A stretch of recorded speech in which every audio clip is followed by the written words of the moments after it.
मेरी माँ को भगवान के पास गए अभी मात्र 7 महीने ही गुजरे थे कि सुबह सुबह ही भाभी का फोन आ गया। दीदी, आपको आना ही होगा, छोटी का पहला जन्मदिन है। माँ जी तो है नहीं, और अगर इस पर बुआ भी नहीं रहेगी तो मेरी छोटी को कैसे लगेगा। हम लोगों ने एक छोटा सा बर्थडे पार्टी का इंतजाम किया है, आप प्लीज चले आइए। इससे पहले कि मैं काजल को कुछ कहती, उसने फोन रख दिया था। और अब मेरा मन न रहते हुए भी मुझे अपने मायके जाना पड़ रहा था। पहले मैं मायके जाने के नाम से ही चहक उठती थी, पर जब से माँ नहीं रही मेरा मायके जाने का मन ही नहीं करता था। पर काजल को बुरा न लग जाए इसलिए मैं मायके जाने के लिए तैयार हो गई। वहां पहुंचने के बाद मैंने देखा सभी कुछ पहले जैसा ही था, केवल कमी थी तो सिर्फ माँ की। सब कुछ बिल्कुल वैसा ही था, पर केवल माँ ही नहीं थी।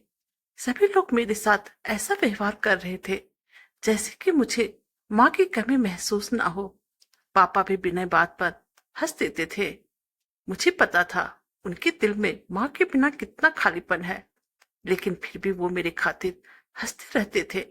भाई भी बार बार इधर उधर की बातें करता जाता था, और भाभी तो जैसे मेरी ही खातिर में लगी थी।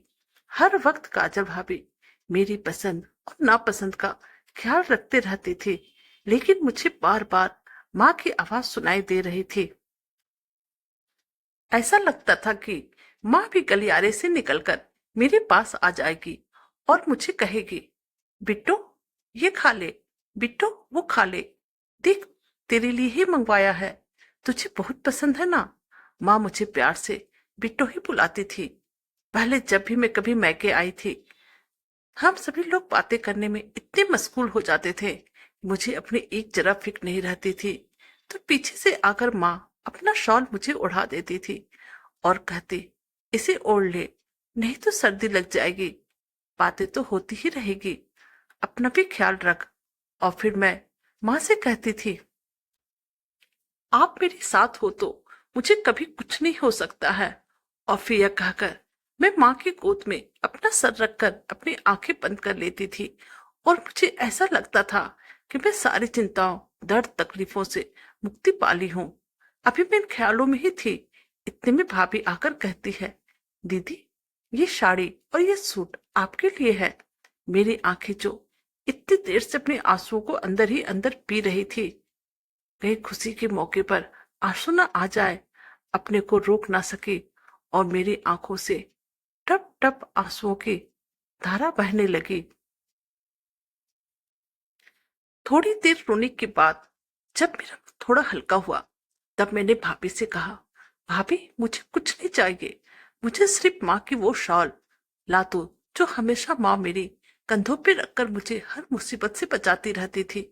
मेरी बात सुनने के बाद भाभी कमरे में चली गई, और फिर थोड़ी देर बाद ही वो शॉल लाकर मुझे उड़ा दिया और अपनी बेटी छोटी को मेरे गोदी में लाकर दे दिया और बोली, अब आप ही इसकी दादी और बुआ दोनों हो, और मेरी छोटी को दादी और बुआ दोनों का पूरा पूरा प्यार चाहिए। मैं छोटी को प्यार से अपनी गले लगा लिया, और माँ के शॉल ओढ़ने के बाद मुझे फिर से माँ स्नेह और प्यार का एहसास भर भर कर होने लगा, और मुझे लगने लगा कि माँ कहीं ही नहीं गई, बल्कि माँ तो यहीं कहीं है, मेरे आसपास। कहानी अच्छी लगे तो प्लीज चैनल को लाइक कीजिए, सब्सक्राइब कीजिए और शेयर कीजिए। Thank you.